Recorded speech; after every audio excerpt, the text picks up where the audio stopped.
Queridos, abra sua Bíblia no livro de Efésios, mais uma vez. Carta aos Efésios, capítulo de número 5.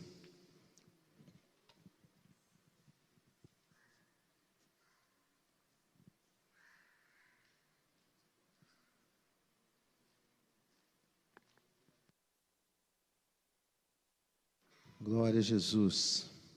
Efésios capítulo 5, nós vamos ler a partir do versículo 15.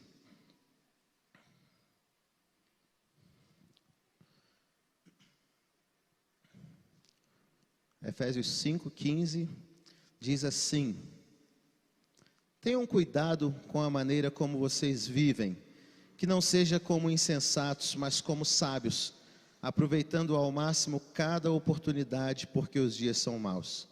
Portanto, não sejam insensatos, mas procurem compreender qual é a vontade do Senhor.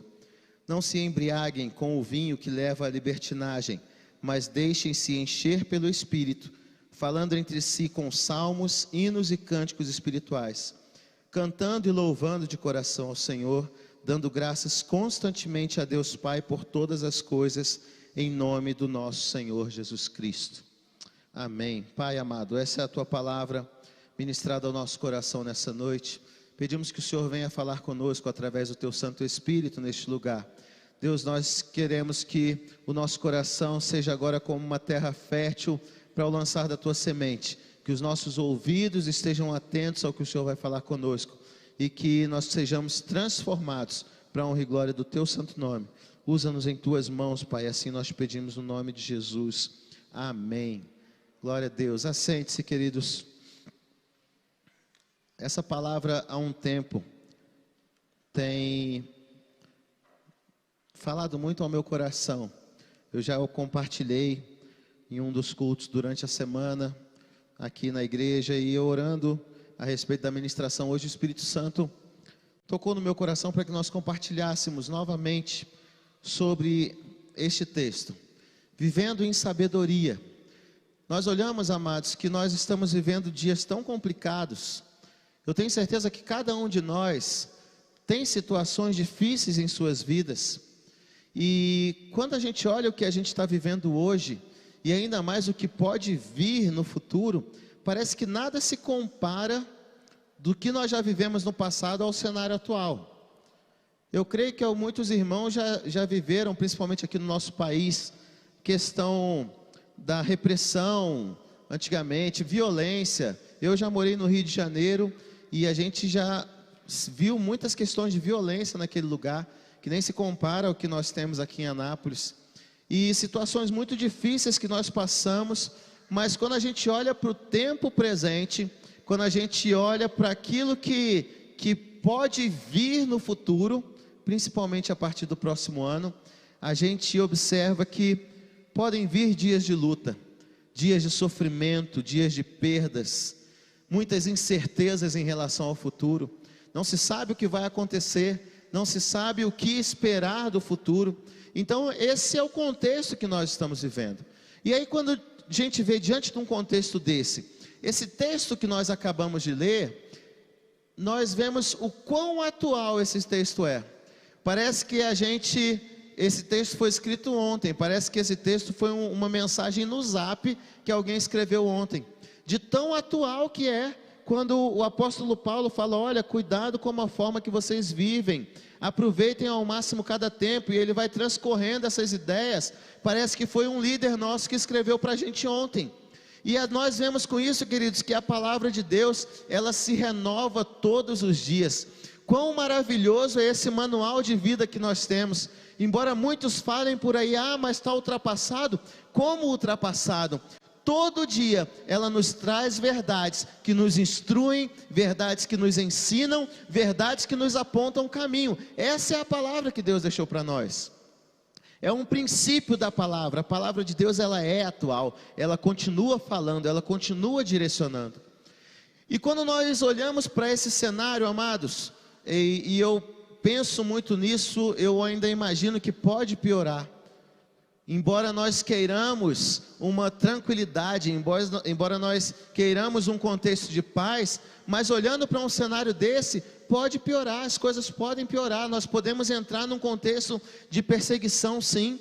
Nós podemos, como igreja, entrar num contexto onde precisaremos proteger os nossos filhos do que vai ser ensinado nas escolas, sim. É um cenário que pode acontecer. E isso vai acontecer, queridos, não é, não, Deus nos abandonou, não. Deus está apontando o cenário, e o cenário da volta do Senhor vai ser esse.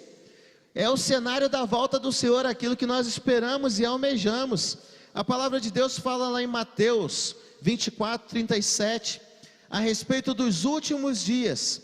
E ele diz, olha, como foi nos dias de Noé, assim também será na vinda do Filho do Homem. O versículo 38, pois nos dias anteriores ao dilúvio, o povo vivia comendo e bebendo, casando-se e dando-se em casamento, até o dia em que Noé entrou na arca. Vocês observam com esse versículo 38, alguma semelhança desse versículo com o nosso contexto hoje? É algo bem parecido com o que nós estamos vivendo. As pessoas andam aí comendo e bebendo, casando-se e dando-se em casamento, não estão nem aí para as consequências dos seus atos. E esse é o cenário da volta do Filho do Homem, da volta do nosso Senhor Jesus Cristo. Então eu creio mesmo, queridos, que pode mesmo piorar essa situação. A situação pode ficar cada dia mais difícil, mas é o cenário que se desenha para a nossa esperança, para a volta do Senhor.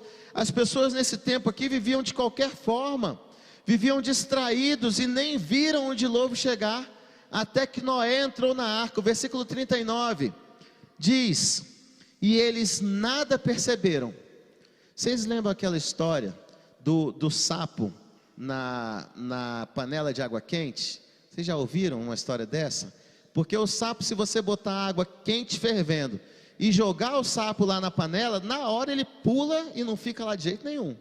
Agora, se você colocar o sapo lá, botar uma água geladinha e botar aquela água para esquentar, ele fica lá, ele não sai e ele morre cozido. Tem muita gente no nosso contexto hoje que está desse jeito aqui, ó. As coisas estão acontecendo, o cenário está se desenhando, Jesus está apontando para a sua vinda e as pessoas não estão nem percebendo, as pessoas não estão nem sabendo o que está acontecendo. É o tempo que nós estamos vivendo, tempo difícil. E o texto diz, até que veio o dilúvio e levou a todos. Assim acontecerá na vinda do Filho do Homem. É assim que vai acontecer e o cenário está se desenhando para isso. A palavra de Deus diz que Jesus ele virá como um ladrão, né? Virá num momento que ninguém percebe. Mas, queridos, para aqueles que esperam, para aqueles que estão ansiando, para aqueles que estão atentos, estão percebendo os acontecimentos, ele vai vir como um noivo. E aí nós vamos ficar, a igreja de Jesus Cristo, como uma noiva, dizendo, Maranata, hora vem, Senhor Jesus. Quando o Senhor vier, eu vou estar aqui com a candeia acesa, com azeite em reserva, e nada vai me pegar de surpresa, nada pode pegar o cristão despercebido. Para nós ele vai voltar como um noivo. Precisamos estar esperando nisso, queridos. E baseado nesse contexto, esse texto nos deixa um alerta da maneira como nós levamos a nossa vida. Precisamos ter muito cuidado com isso. E Paulo aqui nesse texto, ele traz diversos ensinamentos aos Efésios, até que chega a esse ponto de frisar a importância de viver uma vida em sabedoria. Não viver de qualquer jeito, não viver valorizando as coisas dessa terra, viver seguindo os princípios do reino de Deus. Aí nós podemos pensar assim, mas por que desse aviso? Por que da importância desse aviso? Amados, se nós não atentarmos para a maneira como nós vivemos, a vida vai passar sem que nós percebamos, e nós estaremos incluídos naquele povo antes do dilúvio. Tudo vai acontecer sem a nossa percepção, e nós somos o povo da fé. 1 Pedro capítulo 1, versículo 18, diz que nós fomos resgatados da nossa vã maneira de viver. No final do versículo, foram redimidos da sua maneira vazia de viver, transmitida pelos seus antepassados.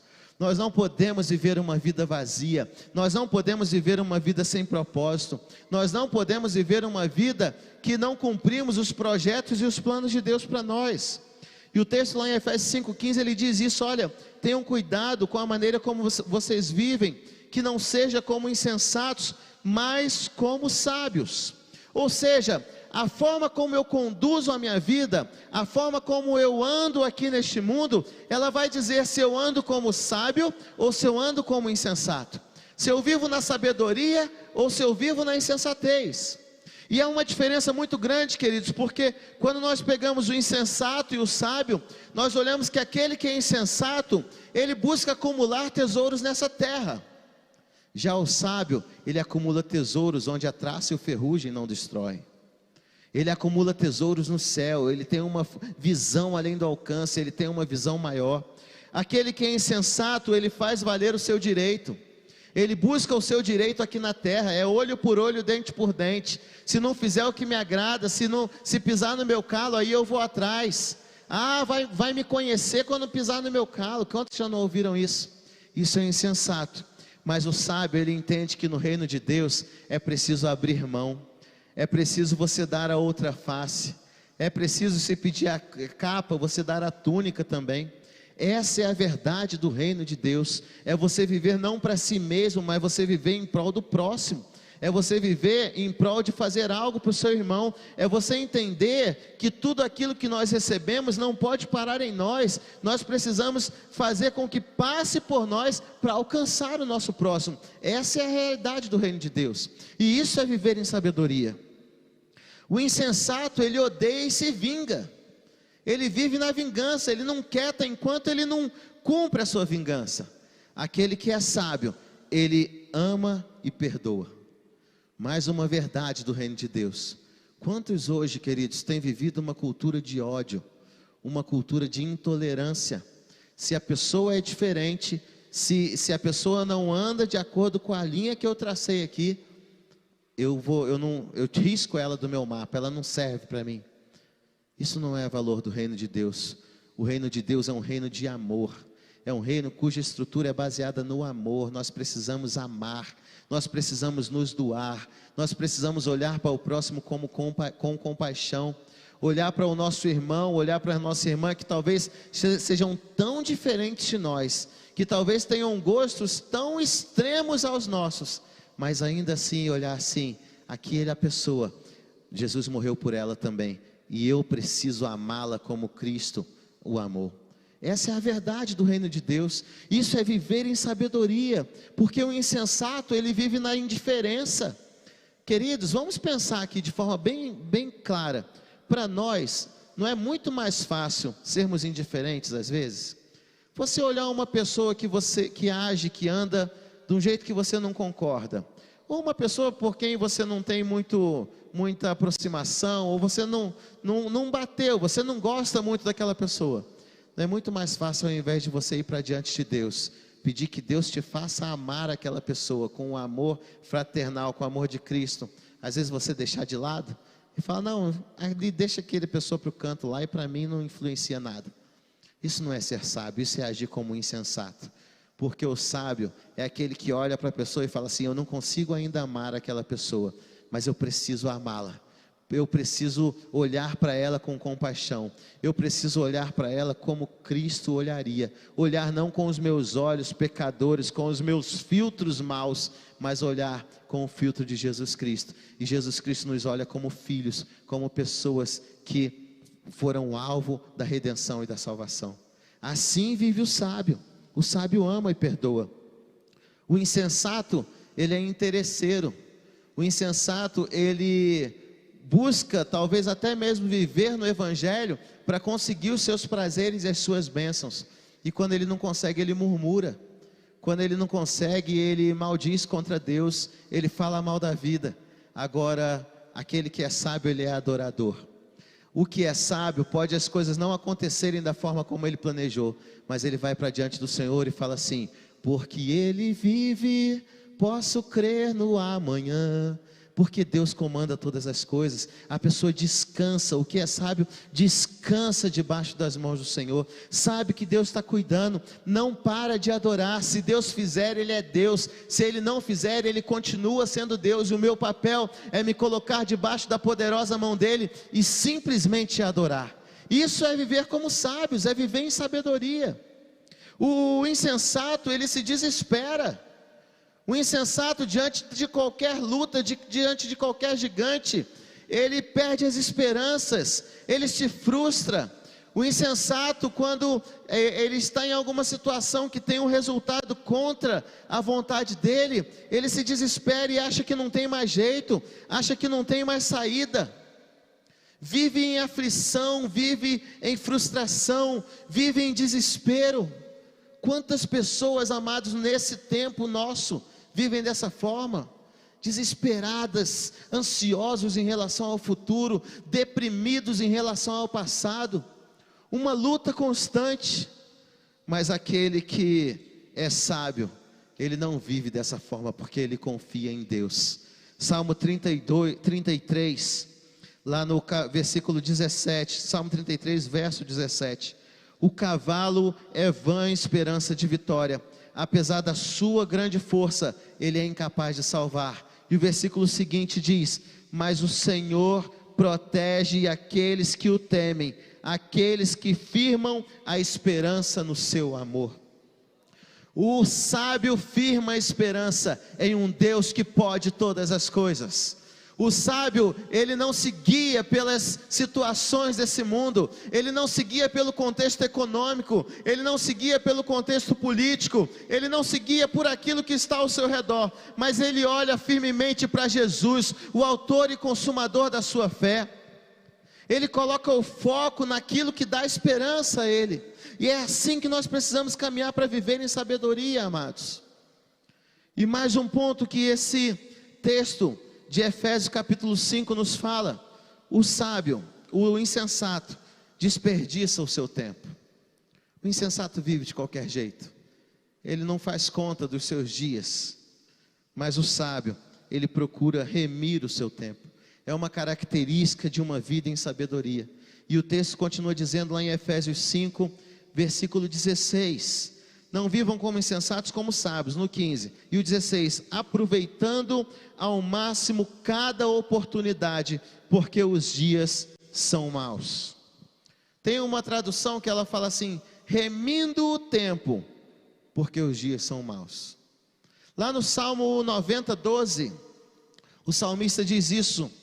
Salmo 90, 12, ele diz: Senhor, ensina-me a contar, 90, 12, ensina-me a contar os meus dias, para que eu alcance sabedoria, para que o nosso coração alcance sabedoria.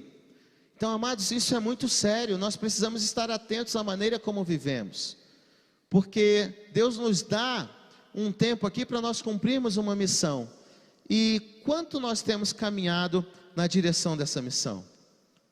Nós temos remido o nosso tempo? A vida, ela é para ser vivida, não de maneira irresponsável, mas com sabedoria.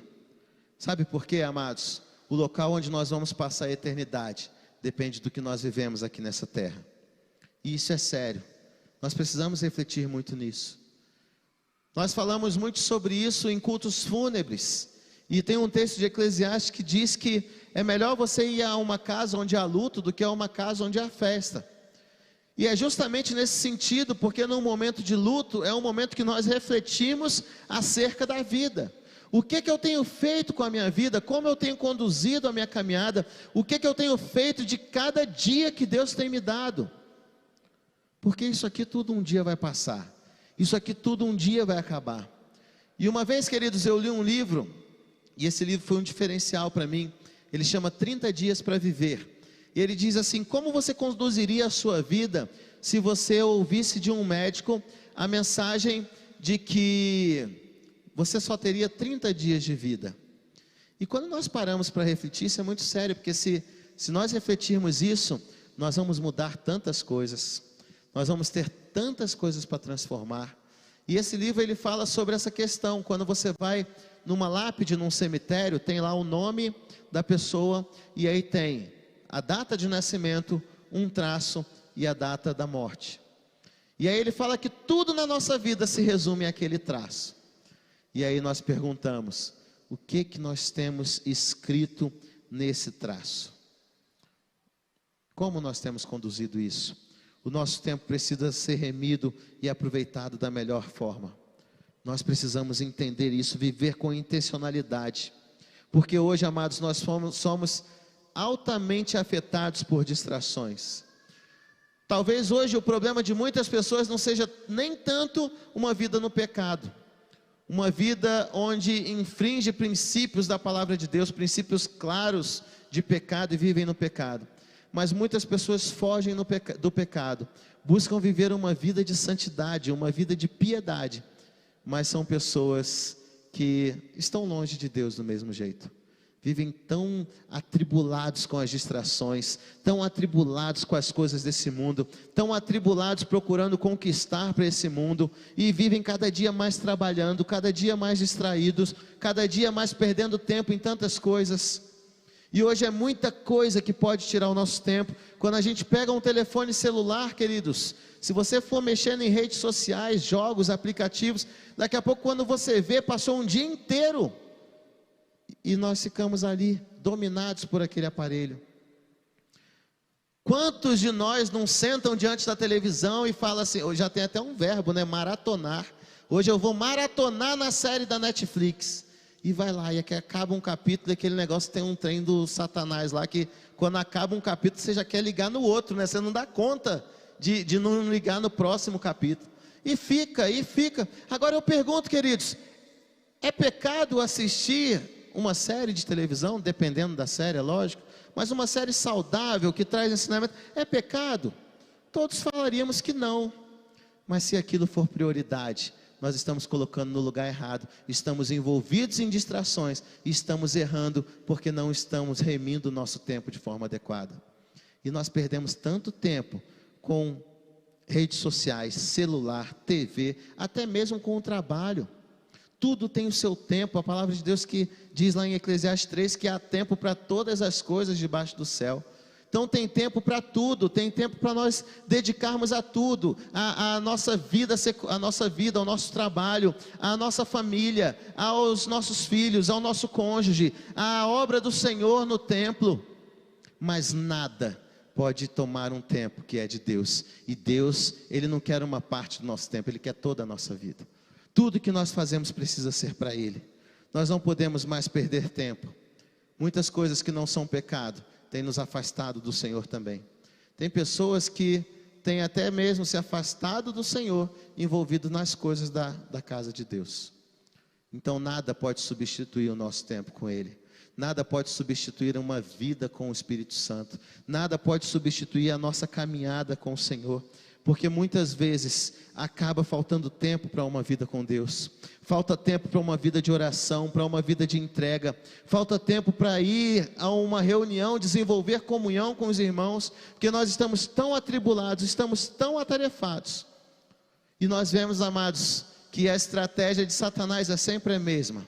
Vocês lembram quando Moisés foi para Faraó e falou assim: olha, Faraó, Deus manda que você liberte o nosso povo, para que nós possamos ir ao deserto adorar a Deus.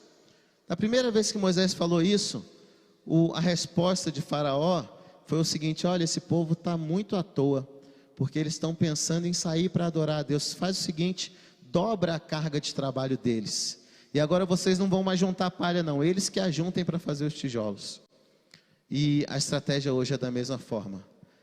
Quando nós, muitas vezes, nos voltamos para viver uma vida em adoração ao Senhor, Satanás vem dobrando a nossa carga de trabalho, dobrando as nossas atividades, fazendo muitas coisas, e nós não temos a oportunidade de viver uma vida diante de Deus. O ativismo e as distrações impedem muitos cristãos de uma vida plena em Deus, e nós precisamos agir de forma diferente, queridos, buscando sabedoria para remir o nosso tempo. E quando nós continuamos nesse texto, Paulo, ele diz no versículo 17, ele fala sobre a questão de viver como sábios, que viver como sábios é aproveitar cada oportunidade, é saber remir o seu tempo, mas ele diz também, portanto, não sejam insensatos, mas procurem compreender qual é a vontade do Senhor. Amados, um outro ponto de uma vida de sabedoria, a primeira é eu saber remir o meu tempo. Segunda, é eu procurar viver dentro da vontade de Deus. Hoje nós estamos vivendo ao léu, estamos vivendo de qualquer forma, e não buscamos a direção do Senhor. Quantos não são aqueles que vivem, eu só vou fazer a vontade se for o que eu quero? Outros tantos fazem uma leitura da palavra de forma tendenciosa, buscando alguns textos apenas que tragam conforto às suas vontades e ao seu querer, a adequar a sua realidade, e mais uma vez, vivem de qualquer forma. Romanos capítulo 12, versículo 1, quando ele vai falar sobre a vontade de Deus, sobre vivermos a vontade de Deus, ele diz: olha, portanto, irmãos, rogo pelas misericórdias de Deus, que se ofereçam em sacrifício vivo, santo e agradável a Deus. Este é o culto racional de vocês. Versículo 2: não se amoldem ao padrão deste mundo, mas transformem-se pela renovação da sua mente, para que sejam capazes de experimentar e comprovar a boa, agradável e perfeita vontade de Deus. Queridos, para nós vivermos com sabedoria, nós precisamos viver na vontade de Deus. E esse texto ele começa dizendo: olha, vocês precisam se oferecer como sacrifício. Se oferecer, diz como o próprio texto diz, olha, é preciso que haja um sacrifício, é preciso que haja renúncia. Uma vontade precisa ser renunciada, amados, e como é difícil muitas vezes nós renunciarmos às vontades da nossa carne. A nossa carne parece que é teimosa, parece até aquelas crianças birrentas, né? E a gente vai, olha, hoje eu vou orar, e aí você vai orar, e ela, não quero, e você tenta, não quero, e como muitas vezes é difícil, mas por isso que ele diz aqui, olha, nós precisamos nos oferecer, vocês precisam se oferecer, isso é um ato de renúncia, é um ato de sacrifício, só quando eu me ofereço, eu vou poder experimentar a vontade de Deus, que é boa, agradável, perfeita. Outro ponto que ele fala, olha, não se amoldem aos padrões desse mundo, no versículo 2, seja diferente, você é filho de Deus, viva uma vida em santidade, isso é viver em sabedoria. E depois ele fala, por último, transformem-se.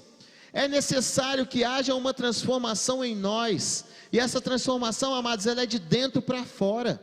Ela não é uma transformação exterior, não é uma transformação mudando forma de andar, mudando forma de fazer, não, é uma transformação que vai começando aqui dentro, e à medida que nós vamos caminhando, o Espírito Santo vai nos mostrando, ele vai nos direcionando, ele vai sondando o nosso coração, como o salmista diz no Salmo 139, ele sonda o nosso coração, vê se há em nós algum caminho mau, e nos guia pelo caminho eterno, e isso, amados, só o Espírito Santo de Deus é que pode fazer por nós.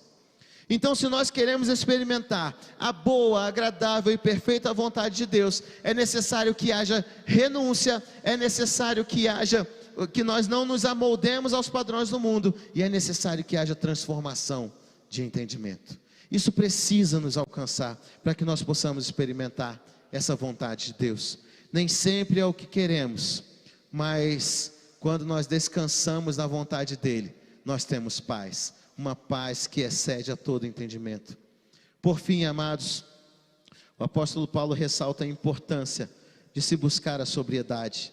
Ele diz, olha, não se embriaguem com o vinho que leva à libertinagem, mas deixem-se encher pelo Espírito. Oh, aleluia! Não se embriaguem com o vinho, mas deixem-se encher pelo Espírito. Meus amados, eu não creio que a maioria dos irmãos já tenham visto alguém embriagado, alguém sob efeito de álcool, ou sob efeito de droga. O que se espera de alguém embriagado? Dá para esperar alguma coisa?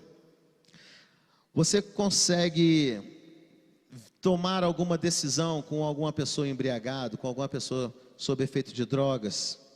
Você espera um serviço dele de alguma forma? Ele consegue executar algo de forma consciente? Eu creio que todos responderiam a mesma coisa, é impossível. É impossível, até mesmo você ter um diálogo com alguma pessoa embriagada, com alguma pessoa sob efeito de drogas. Não tem como, ele não tem condições nenhuma de fazer algo. E quando a gente lê esse texto, a gente pensa assim, é só porque não pode beber, então se eu não beber, eu estou dentro desse texto. Mas sabe uma realidade que há, amados? Hoje em dia, no nosso tempo, há muitas pessoas que andam embriagados pelo contexto em que vive. Há muitas pessoas que andam embriagados com as lutas na sua família. Há muitas pessoas que andam dopados pelos problemas conjugais. Há pessoas que não conseguem andar num caminho reto por causa do seu problema financeiro. Há pessoas que estão atribulados por causa de um problema de saúde, por causa de uma enfermidade que não alcançou a cura ainda. E quando Paulo nos mostra isso, que nós não podemos nos embriagar, ele chama a igreja para um contexto de sobriedade. Nós precisamos estar sóbrios. A palavra de Deus diz: sede sóbrios e vigiais, porque o vosso adversário, ele anda ao derredor, procurando a quem possa tragar. Então a falta de sobriedade nos faz com que nós sejamos um alvo fácil para o nosso adversário. Deus nos chama para um contexto de sobriedade, independente da dificuldade que estejamos vivendo, queridos. Independente se o seu problema é relacional, se o seu problema é sentimental, se o seu problema é financeiro, se o seu problema é de trabalho, se o seu problema é problema de enfermidade, independente do que você esteja passando, hoje Deus te chama para viver uma vida de sobriedade, para você não andar mais embriagado por esse problema, por essa tribulação. Ele quer trazer a libertação sobre a sua vida e fazer com que você seja sóbrio e vigilante. Mas, amados, eu fico tão maravilhado com a palavra de Deus, que Paulo não para por aí. Ele não fala: olha gente, não andem embriagados, não se embriaguem com o vinho que leva à libertinagem, sede sóbrios. Mas ele traz a receita, aleluia. Ele traz a forma de nós vencermos qualquer embriaguez emocional. Qualquer embriaguez emocional, ele fala: olha, não se embriaguem com o vinho que leva à libertinagem, mas deixem-se encher pelo Espírito. Mas enchei-vos do Espírito. Então você quer permanecer firme, conforme nós lemos no início, você quer estar firme no dia mau, você quer estar firmado, andando em caminhos retos, não como embriagado, não como alguém que vive caindo pelas ruas. Encha-se do Espírito Santo de Deus. É receita para você vencer a enfermidade, é receita para você vencer o problema. Ah, mas você quer dizer vencer, porque não vai ter mais? Tá, pode até ter, até o momento que Deus quiser tirar e resolver aquele problema. Mas mesmo quando o problema não é resolvido, nós temos a paz que excede todo entendimento. E isso só quem faz é o Espírito Santo de Deus em nossas vidas. É só Ele. Oh, aleluias! Nós não podemos nos entregar aos desafios dos problemas. E ele diz aqui: enchei-vos do Espírito. Só uma vida cheia do Espírito Santo é capaz de cumprir o que ele diz. Só uma vida cheia do Espírito Santo vai fazer com que nós permaneçamos sóbrios no dia mau. Só uma vida cheia do Espírito Santo vai nos dar sabedoria para nós aproveitarmos ao máximo o nosso tempo. É uma vida cheia do Espírito Santo que vai fazer com que, quando você pegar o seu celular para rodar as redes sociais, ele vai soprar no seu ouvido: tira um tempo comigo. Vai para o seu quarto, fecha a porta, e o teu pai que está em secreto, ele vai te recompensar. É só a ação do Espírito Santo, queridos. E não pasmem se isso acontecer com vocês, porque por muitas vezes nós temos experimentado isso, que quando você sentar na frente da televisão, pegar o controle para colocar um programa para ver, que não é um programa ruim, que não é um programa pecaminoso, ele vai falar assim: para e vai lá para o quarto conversar comigo. Vamos tirar um tempo nós dois. Vamos tirar um tempo de comunhão. Vamos tirar um tempo para eu te mostrar algumas coisas. Vai ler a palavra para eu revelar a você. Só uma vida com o Espírito Santo vai fazer com que nós tenhamos sabedoria para remir o nosso tempo. É só uma vida cheia do Espírito Santo que vai fazer com que nós possamos compreender e buscar de forma incessante a vontade do Senhor. E só uma vida cheia do Espírito Santo vai fazer com que homens e mulheres se levantem, mesmo com seus problemas, mesmo com as suas lutas, mesmo com as suas dificuldades, e andem firme, e andem sem olhar para as dificuldades, sem olhar para a tribulação, porque está olhando para Jesus. E aí muitos vão virar para você e falar assim: mas eu não te entendo. Você está passando por esse problema na sua família, e você continua sorrindo, e você continua alegre, e você continua indo para a igreja, e você continua adorando ao Senhor. Como assim? Você que tem uma doença degenerativa, e essa doença te causa dores, e você está por aí feliz e contente, como? Aí você vai falar assim: eu sei que o meu Redentor vive e que no seu devido tempo ele se levantará. A minha confiança não está em homem, eu não olho para os meus problemas porque os meus olhos estão firmados em Jesus Cristo.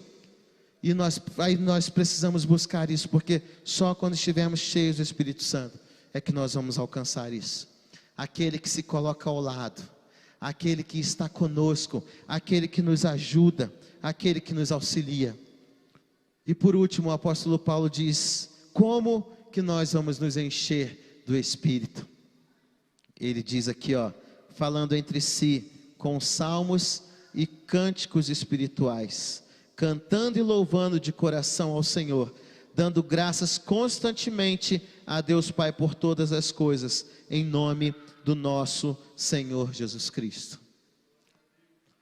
Nós nos enchemos do Espírito, queridos, é aqui, é no meio da comunhão, é com o nosso irmão, é falando sobre ele, é falando das coisas de Deus, é falando daquilo que Deus tem feito, é falando daquilo que nós esperamos. O grande problema da nossa geração é que nós não nos empolgamos mais em falar das coisas de Deus. Nós nos reunimos só para falar abobrinha, falarmos conversas jogadas ao vento, e pouco nas nossas reuniões nós conversamos daquilo que Deus faz, daquilo que Ele continua fazendo, daquilo que nós esperamos dEle. E nós como igreja precisamos resgatar isso em nós, porque essa é a forma que a palavra dEle nos diz que nós podemos ser cheios do Espírito, não tem outro jeito. E nós achamos que talvez ser cheios do Espírito, nós buscarmos e ajoelharmos e ficarmos horas e horas, isso auxilia no desenvolvimento da nossa disciplina espiritual. Mas o que nos enche do Espírito é falar entre os irmãos com salmos, hinos e cânticos, louvando e cantando ao Senhor, dando graças continuamente, constantemente a Deus Pai por todas as coisas. Então, queridos, que nós possamos adotar. Esse texto ele é como uma receita de bolo, é como uma fórmula, são coisas simples que nós podemos colocar em prática, para que nós possamos aproveitar o tempo, andar na vontade do Senhor, e não nos embriagarmos com as dificuldades, sermos cheios do Espírito Santo. A chave para uma vida cheia do Espírito é estar em uma comunidade de irmãos, desenvolvendo-se mutuamente todos os dias. Seja cheio do Espírito Santo de Deus, busque a presença do Espírito Santo de Deus, não se contente com apenas alguns poucos momentos durante o dia, mas que a nossa vida, ela possa ser uma vida de total dedicação, e que a realidade desse texto possa nos alcançar, que a realidade desse texto possa invadir a nossa vida, possa invadir a nossa casa.